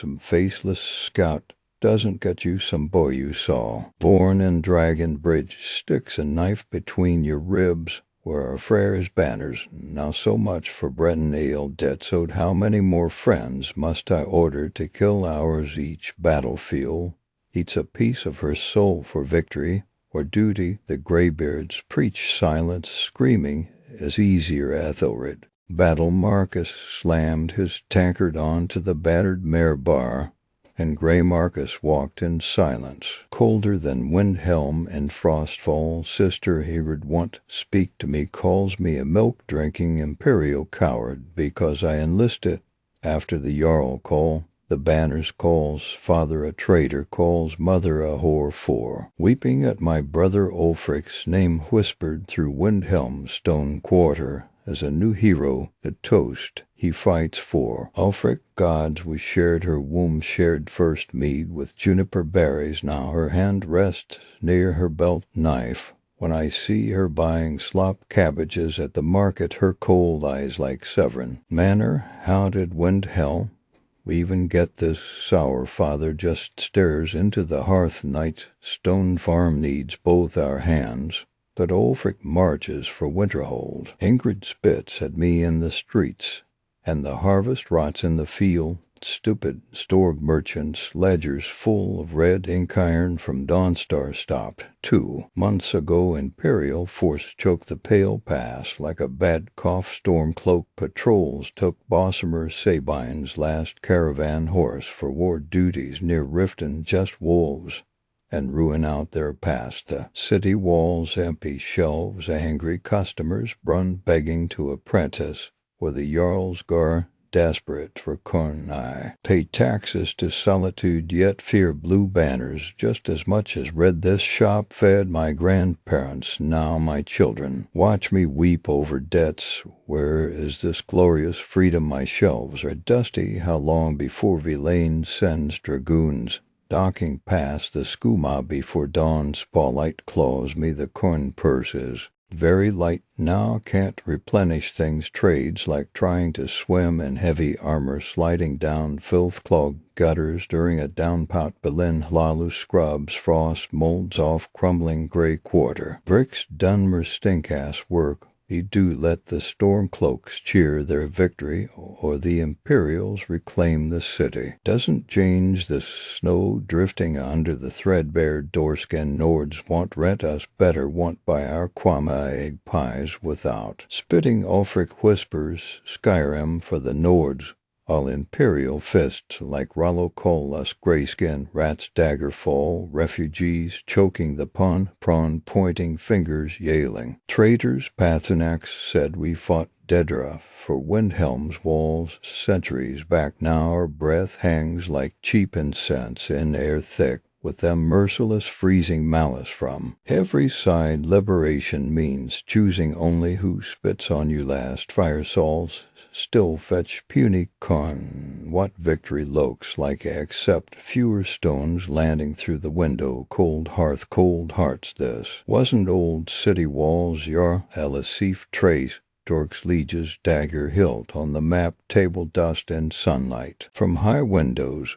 Solitude Palace. General Tullius spoke of troop movements near Corvangen. Her eyes saw only Toreg standing here, smiling shy power in his quiet certainty. Not this crown biting her temples. Ulfric murdered him that shout like ice river water filling your lungs. Justice demands his head on Traitor's Gate. But Father Benlin in Fairhaven Temple tells gently how war orphans cry. Nightly in Graymern shelter Elsie saw them scars beneath little Anja's eye.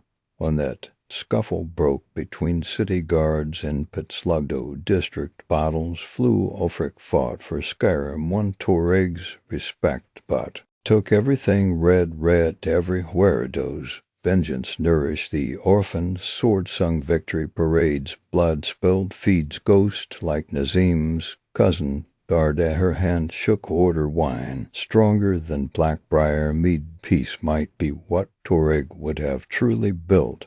Not this emptiness. Dot my throne harder than brittle morning frost. Arnger's voice barely stirs. High-Hroth gardened stillness. The Thume's true purpose echoes lost here. Dragon rend etched these stones. Mortals shouting meaning into the wind. Not like this current roar of steel and siege fire cracking walls below. Immediate, no more Jarl's grasp kinds. Gift like children seizing axes. Hacking blindly at webs. Ancient truces. Splinter shouts become war cries. Honor flung aside like rotten cabbage. Look upon Iverstead burning somewhere dark beneath cloud layers. Here Whitern plains screaming such force misused, profaned like saints. Hammer defiled for opening locks. A confused noise for power, fury for strength. This war fragments the way each death echoes disruption. In the voice of Akatosh, for what flickering crown, shouted orders, shivered dragon threads, binding Nirn, the urge silence, meditate, listen screamers, bring only gray thicker snow ice, blindness upon us all, bend knees to study true forces, hum beneath mountain, roots peace rarely shouts, calm voice outlasts. Storm gales wind, howls curl around Parthenak's throat of mountains. Birch ages tumble below like shale slides. Men fight, always fierce claws. Not digging deep roots I witnessed. A scrammer axes, heavy with snow blood, inaugurate this cycle. Noble yet conquerors become lords become prisons, key holders fragile. Skin shields call at justice, build stone walls. Generation salt grip pinches, sons rise shouting oppression. Oringers anger stoked high, they grasp torches, axe heads. Against forefathers stones, listen the pattern sings back through Akaviri. Dragon war horn screams. Riemann campaign thunder. Nordic pettiness decided pebbles yet scars. Cut deeper than river. Chords chant those deep wounds created Sovngarde's fairy hall's vengeance feeds Alduin forever, only claws etching. True stones bright like snowstone fresh chipped in under dark for fire breaks the turn cupo humans rarely see wind currents beyond next mountain pathpaths their wars feel bright and thunderous. But repeat, always repeat. Dova, don't envy mortals this endless snowblind spite spinning cage. Why forge swords taller and trees only to shatter them against neighbors' pillars numb, while lost meaning deep caves under reach rock glow with briar-heart fires forsworn Karn gliding through fog like gray revenants, laughs echo. Time-morded cries imperial fortress, blasted rubble bleak falls ways, slipping past. Broken fences into Markarth outskirts, grim snarled druid, singing in old tongue touchstones, pulse our land, bleeds again sundered hills, swarm man, blood-fed soil rule, reach beforehand. Slaves piled golden stones from misguided jarls. Death smell attracts carrion bird soldiers fighting soldiers far away, leaving nests unguarded. Bear traps snap Agravan's honor, sweet vengeance, festival time gargoyles and skeletons guard decaying Volkihar catacombs today. O mortal praise skitters, lonely now Malkoran's thralls whisper, tasty news patrols peeled, thin guarding Dragon Bridge barracks against Stormcloak raids. Morthal swamps offer plump flavors nightly. Faringer perhaps disappeared, returning toward Soul Ginger to slow women fetch water under blood moon easier than chasing elk herd. Dream visions hold guards protecting solitude ships. Village door wood splinters soft like roasted squash when thirsty seven last night near Kentish river crossing. Warm crimson nectar down throat. This civil war flows deliciously war cloudy. Ice hides crimson tear trails decorating widows abin windows prettily. Wraith kicks white dirt towards Lars battlegeous. Mama swings hammer.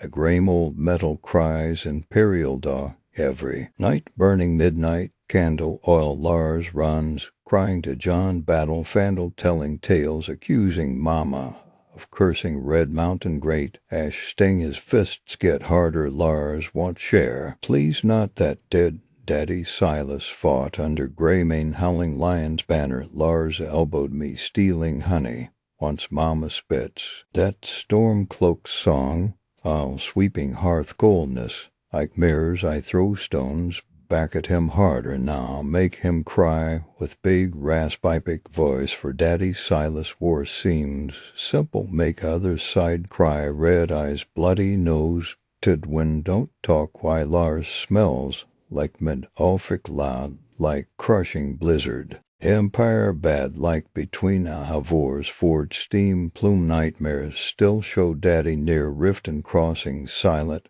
collapsed and blue scarf. Lars cries to soft hit him harder. Mind echoes hold his ale keg tapping beats. Somebody should yell stop hitting each other. Silly hissing secrets fill ears telling Braith who hates and sinking questions. All right, let's talk history, specifically the history that breathes hot down the neck of Ulfric Stormcloak and his rebellion. Because this clash in Skyrim, it's not new. Tamriel has cracked and bled along these same fault lines for centuries. Imperial promises grinding against provincial pride. Invaders manipulating old wounds. It all echoes of past rebellions. Think back way, back to Skyrim itself, the heart of this current storm. Olafon. There's a name that chills the blood, whispered in the same halls where Jarls plot now. He didn't just seize power, he etched his legend by trapping Numenex in Dragon's Reach, yes, but ruling absolute tyranny ruthless. That grip sowed seeds of resentment against unfettered authority right here in the hold of Windhelm. Stark contrast to Borgas, the High King's end at the hands of wild hunt elves sparked not unity, but the war of succession generations of Nords tearing each other apart over the throne, divided loyalties carving the land, bloody fratricide fueled by ambition and fractured identity sound. Familiar Skyrim bleeds now as it bled, and then looked south to Cyrodiil's blood-soaked fields. The Camoran usurper, he wasn't just another warlord. He wrapped his monstrous ambition in the cloak of piety, leading fanatics who worshipped a nightmare being called the bad man, religious fervor directed against the empire. He sought to usurp crops, withered villages, burned, all in the name of his twisted faith, that is, the power of weaponized belief. And the potentates, the rulers, it came later, they knew the sting of descent, till they actively hunted down, choked out, erased cults that didn't bow to imperial authority. The lesson was clear: challenge the center's vision of religion and get crushed. The Thalmor learned that lesson well. Didn't they just ask the blades? The echoes grow louder. Look at Morrowind under the Septime Manor, yes, held under the fragile armistice. That wasn't just an agreement, it was a fracture point, a concession squeezing ancient Dunmer culture under imperial fist, a constant negotiation of identity versus imposed unity. And Hammerfall, they saw the same pressure, felt the same fracture after the Whittigold Concordat. Their response was pure Redguard fire defiance. They spat on the Empire's enforced treaty with the Thalmor and fought to the knife, drove the Dominion tack into the sea, bloody determination, shielding their unique soul, while the Empire retreated to provinces. Same pressure, different paths forged, and fire one fractured the other, united against the outsider. Skyrim stands halved, while Hammerfall stands alone and defiant. Tell me there isn't a shadow there to Empire's brittle foundation. You see the Imperial Legionnaires in their polished armor, and think strength, think foundation. Look deeper, the foundation cracks were building the very first dream of the Empire, Alessia's slave rebellion against the Aelides. It was a covenant of pact men and divine intervention, overthrowing elven masters. But that covenant birthed the Alessian order, rigid fundamentalist, using doctrine and sword to enforce an unnatural truth upon Tamriel. Even their empress couldn't control the monster they created. Empire built on Divinayurdane, liberation became the enforcer, crushing other cultures beneath its boot. The contradiction whispers down the centuries. The Riemann dynasty looked unstoppable, united the heartland, brought Takaviri under their banner as Dragongar grandeur. But that expansion, that glorious, ever-reaching imperial grasp, it stretched thin like a tapestry, pulled to tight at the edges. The provinces chafed, resources drained, loyalties strained, overextension. After the jewel of Cyrodiil gleaming atop a hollow pedestal primed for collapse, when the Akaviri invaded in force, this time they shattered Riemann itself. The center could not hold because the foundation it stood upon was cracked, its strength sapped by its own endless hunger for dominion. And came Tiber, Septime, Talos, Stormcrown, started as a conqueror, yes, but fundamentally a rebel, a Colovian warlord, clawing his way to power against fading Riemann legacies, usurping his own potential rivals. He forged his empire, and what did that empire do first? Turned its gaze inward, silenced shouts in Morrowind, set legions crashing down on the cry for independence that once burned in Talos. Himself, the Reachman, brushed aside the Bosmer, pressured Hammerfall, eventually bet to man, who was rebellion, perfected the art of smothering it. Elsewhere, the conqueror became the cornerstone of an institution that now demands the opposite of what birthed it: absolute subservience. Ulfric isn't just fighting Titus me, he's pitting himself against the very nature the Empire embraced once Talos spat on his own origins. The hypocrisy runs deep in the bedrock of Cyrodiil 3, Ulfric's historical mirror. So Ulfric stands in Windhelm invoking Talos his shield. But what shade walks behind him? Think of Ismir Wulfharth, the asking the breath of kind of figure out of legend whispered about in Nordic sagas. He died, they say, and he came back, his driving fire hatred for the elves, a deep ancestral fury against the snow elves who plagued the Nords centuries ago. He waged war not as a liberator, but as a destroyer, his voice a thum of obliteration, wild and fierce.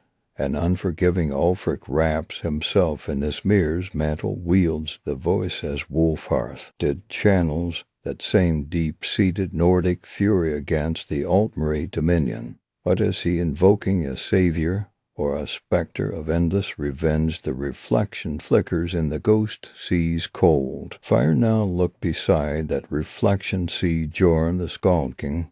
On the sky rain Akaviri fire upon Windhelm itself. When the dark elves spilled down from Morrow and Jorn didn't turn inward, he didn't stoke ancient Nod versus Mare hatred. He sang a song that united all ebon heart bitter rivals, the Argonians, and Dunmer alongside the Nords crowned himself king, standing side by side with an orc. He faced extinction and chose unity against the common strangler. He fought for the home alongside its diverse parts rather than burning resources on internal strife. Ulfric faces the dominion, a shadow darkening his land, and chooses instead to fight his Nordic brothers. Jorn understood unity as survival against an existential threat. Ulfric seems to trade potential unity for a deeply fractured front against that same Thalmor knife. The present whispers lessons to look at Hammerfall. They saw the Empire bend,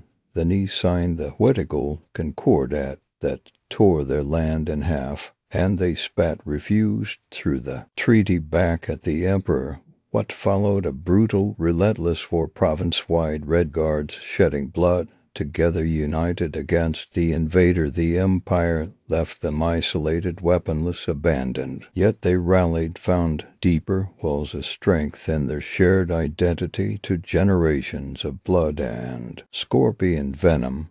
Later, they pushed the Dominion out. Hammerfall stands alone, but whole, its soul intact. Skyrim divided, brothers dying on snowy passes, not for unity against the elf, but against each other. The Nords are bleeding their own strength, while their potential allies to the south showed what focused defiance can achieve. Ulfric chose isolation over emulation.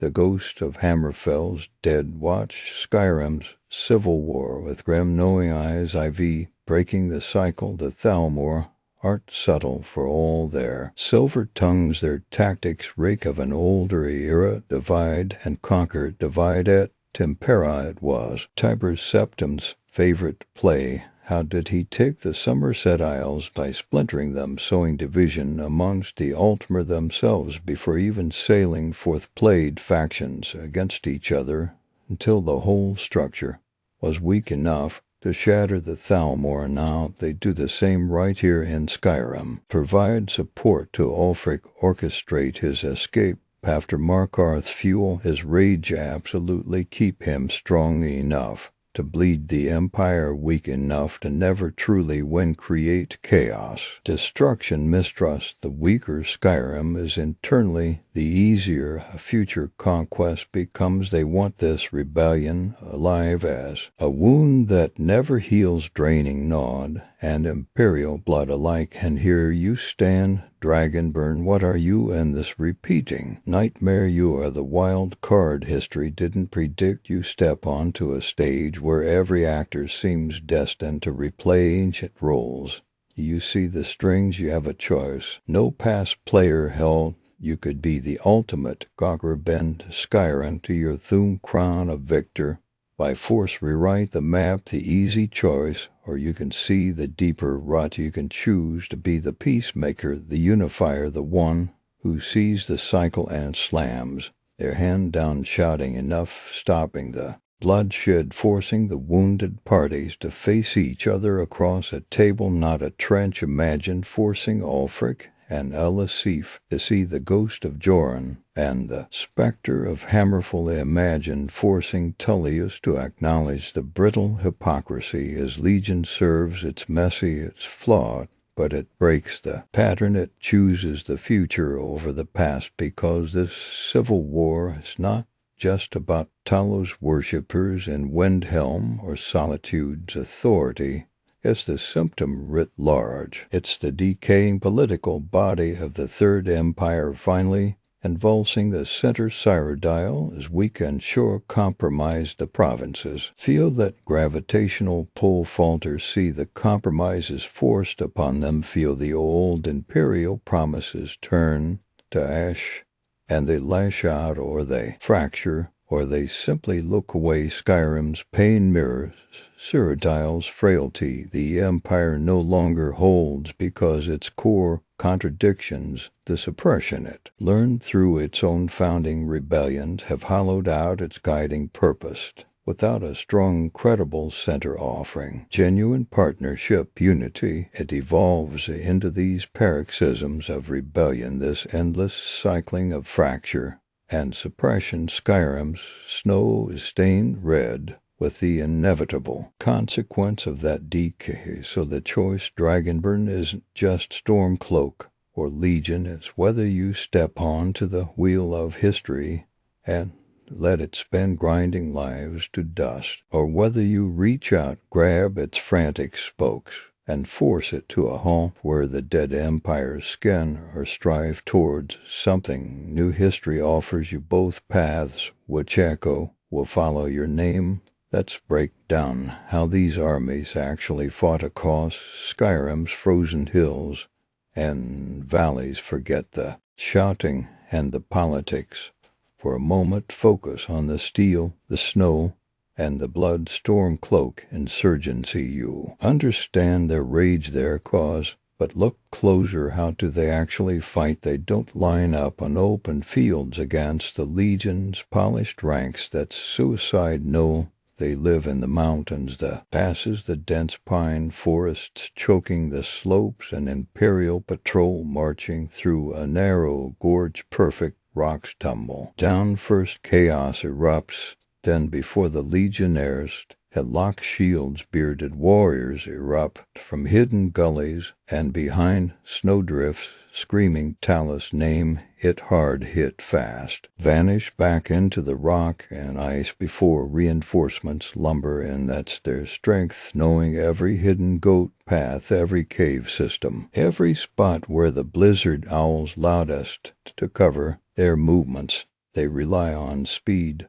and local knowledge. Each holds militia, knows its own territory intimately. Jarl calls farmers, drop their plows, miners their picks, grab the axe or bow kept near the hearth, and muster at the stone bridge or the old barrow.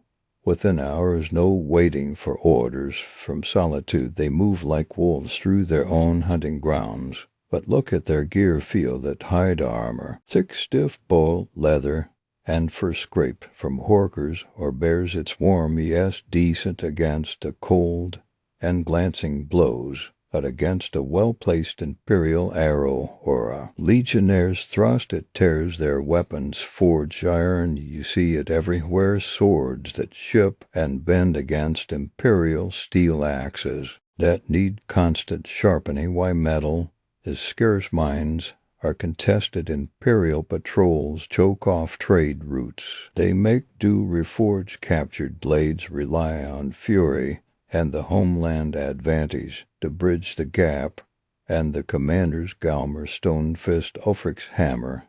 He believes in relentless pressure. Strike the Legion where they feel safest, keep them off balance, bleed them constantly. No patience for drawn-out sieges. He can't win. If he sees a weakness, he drives a wedge into it. Damn the cost than theirs. Rallo, for men like him they've seen legion disciplined firsthand. They know when a frontal assault is just. Feeding good men into a meat grinder, they understand tactical retreats luring overconfident Imperials into ambushes deeper in Stormcloak territory, melting away before a superior force can pin them down. Its attention within their ranks, Galmer's burning aggression versus the colder, more calculating patience of veterans who know survival means sometimes stepping back. Imperial Legion doctrine. Now face the Legion, feel that weight. It's not just the steel plate, it's centuries of tradition, drill,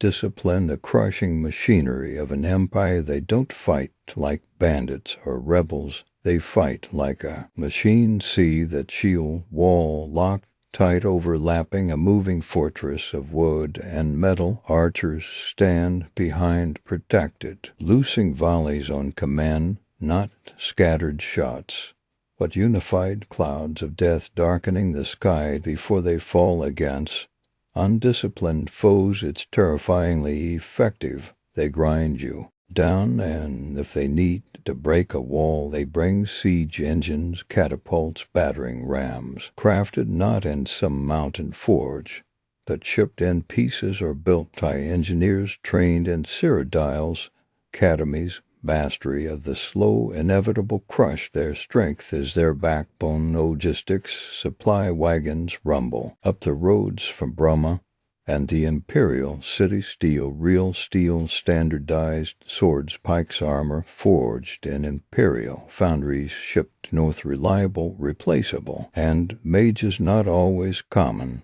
But when they're attached, battle mages hurling firebolts to break charges, healers patching wounds, wards shimmering against arrows. It's a professional army's edge. But feel the ice underfoot, see how that blizzard rolls, and that's where the cracks show.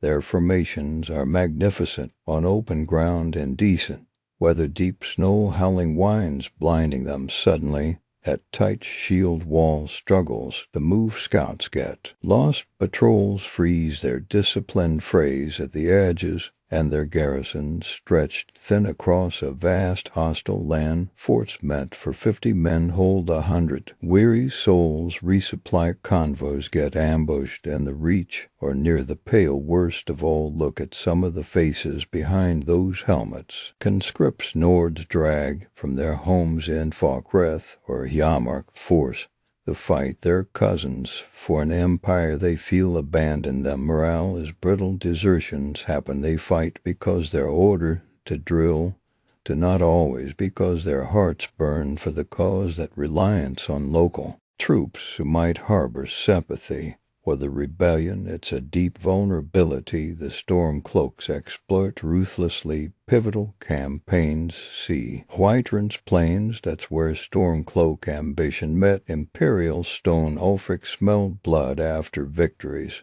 He pushed hard for Whiterun, the heart of Skyrim. Galmer agreed. Take it, and the whole province trembles at how they charged the walls with ladders, with fury, and found Balgroof's guards and Legion veterans aiding. Where were the Stormcloak siege towers, the heavy rams? They didn't have them, not in numbers that mattered. Forged iron axes against Whiterun's ancient stone walls. It was a slaughter. Brave men died trying to scale sheer rock, while Imperial archers picked them off like targets in a yard. That failure screened their limitation. Without proper siege craft, cities remain Imperial bastions. Shift north, feel that biting sea of ghosts. When the Imperial Navy, lean and hungry, clamp down on Windhelm's port, a blockade strangling Ulfric's capital, choking off vital supplies shipped from sympathetic holds like Winterhold, or smuggled in from Morrowind. Imperial galleys patrol the icy waters, boarding suspicious skiffs. But the Stormcloaks, they know these treacherous coast. Small, fast boats slip through fog banks, navigate hidden sea caves, run the blockade under cover of darkness, where storms, smugglers become lifelines is a cold, desperate game on the freezing waves. Imperial control versus Stormcloak desperation, and local knowledge. Now look inland, see Fort Sunguard looming over the reach, or Fort Greenwall guarding the pale passes. These aren't just ruins, they're chess pieces on Skyrim's bloody board. Who controls Sunguard controls movement through the western mountains. Hold Greenwall and you choke access between Winterhold and Windhelm. Taking these forts is brutal. Legion shield walls in confined courtyard, Stormcloak ambushes in winding tunnels holding them. That's the real power a Legion garrison in. Sunguard means the Stormcloaks in Markarth are isolated force onto dangerous mountain paths. A Stormcloak banner flying over Greenwall means Imperial troops moving east risk getting cut off. These stone fortresses dictate who moves freely, who gets resupplied, who dominates a region. Every flag raised or lowered changes the map. War's evolution. Then the skies darken, not with storms, but with wings. Alduin's returned dragons, ancient, terrifying, breathing fire onto battlefields without warning. Remember that Legion column marching down the road near Kynesgrove, obliterated in moments, or that Stormcloak camp nestled in a mountain valley reduced to ash and screams. Both sides froze, then scrambled archers who used to aim at chests now strained their bows skyward. Battle mages conserved magicka for desperate wards against dragonfire. Tight formations became death traps under aerial assault. Suddenly mobility mattered even more. Scattering before the shadow passed overhead. Vulnerability was universal. The dragonburn became a wild card, a force both sides desperately sought to influence or feared would turn against them.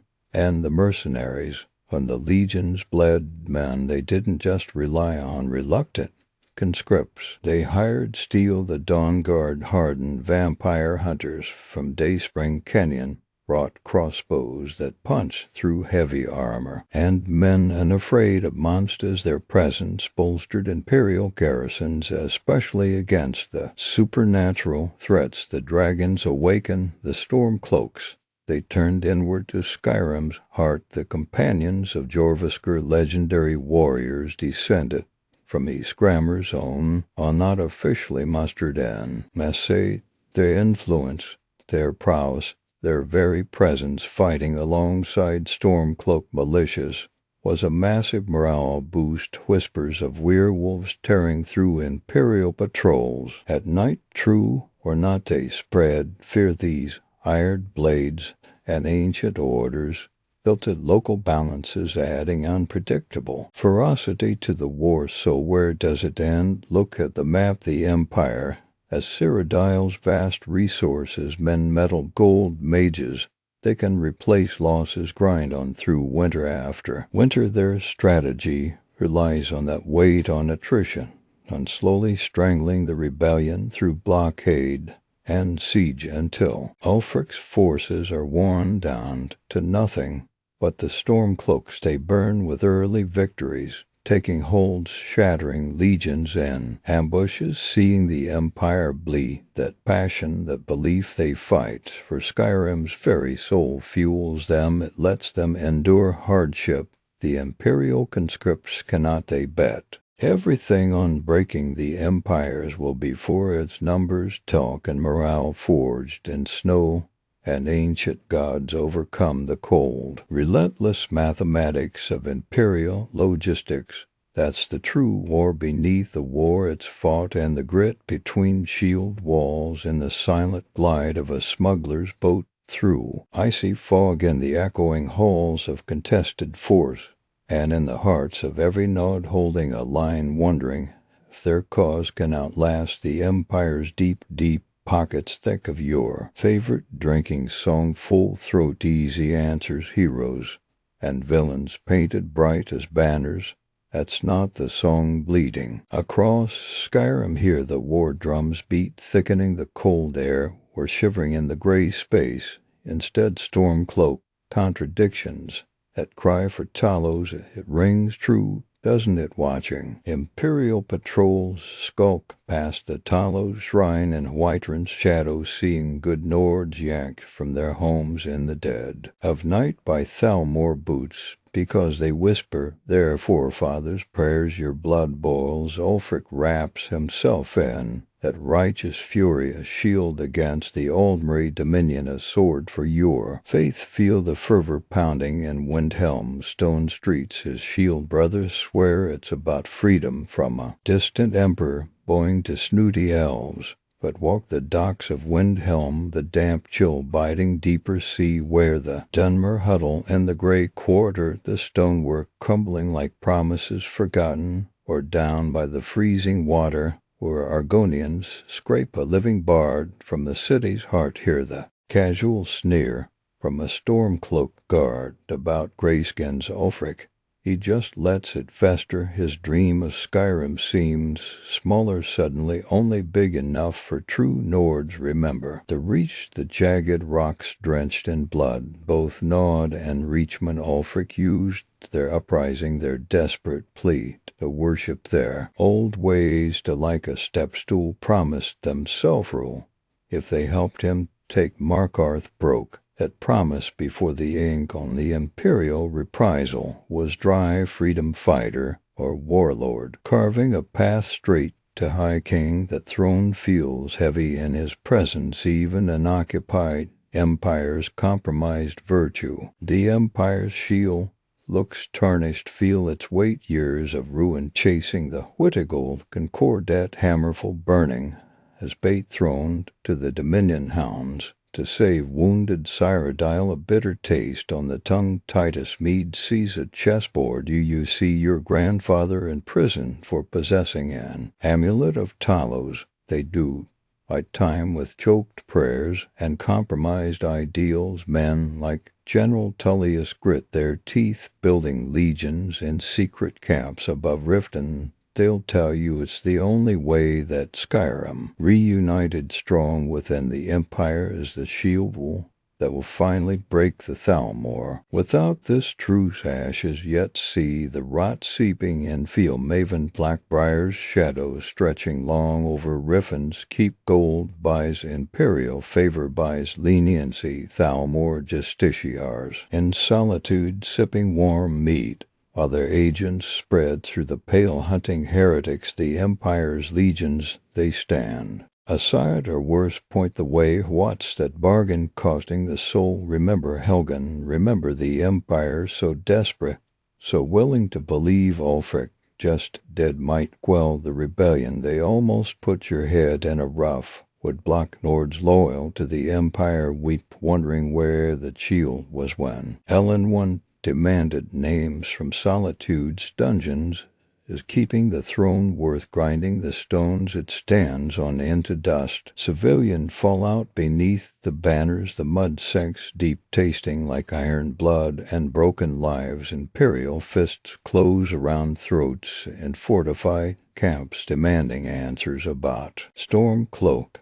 Can by any means necessary screams echo off stone walls near Falkreth. Look the other way, back in Stormcloak territory. See the sullen glares in Riverwood. Hear the murmured fear about neighbors reporting sympathizers. Suddenly the blacksmith favoring imperial steel goes missing his forge. Cold reap what you sow, they whisper. Only the blood sprouts poisoned wheat. Whole villages shrink in on themselves. Feel the desperate eyes at Kynesgrove or Whiterun's outlying farms. A wagon creaks past, piled high with grain stamped with a Volf's head. Imperial quartermasters follow days later, accusing, demanding their due tithe to fuel loyal troops. Fear tastes like soured milk in their mouths. Next harvest nothing. Watch the dark corners of Hoffinger caves or the roads near the rift blur with so-called vigilance. Buddhists know justice hardly. Knives in the dark, settling scores masked